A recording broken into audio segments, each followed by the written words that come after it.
This is my first test of GBTimelapse with the MX2 Dolly. I'm going to capture the sunset tonight over this pond. The moon's coming up later, full moon, so it's going to be pretty bright. It's not going to get very dark. I'm using a Canon 7D. Got the bulb exposure set right now for 0.8 seconds.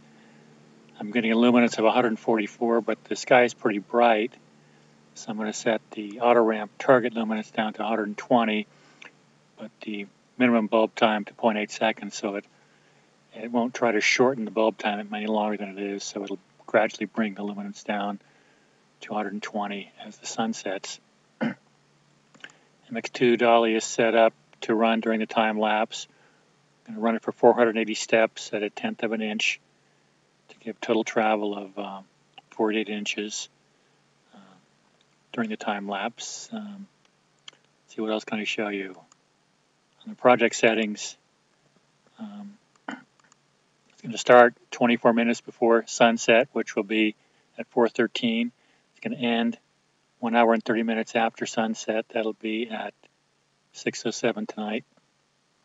And auto ramp will be set to reduce the night luminance to 70% after dark, so that I'll have the image get a little darker. And it's going to ramp the interval, the time-lapse interval, from 10 seconds during daylight to 20 seconds at night. It's not going to be that dark because of the full moon, so I think the longest exposure I need is 16 seconds, so we'll let the time-lapse interval go up to 20 seconds. What else can I say? I don't need to adjust the aperture because I have it set to 2.8, and I have 3 neutral density filters on there. I'll take those off during twilight as it gets darker. So I think I'm ready to go, and I'm going to start this program. And you can see it'll start at 4:13, which is a little while from now.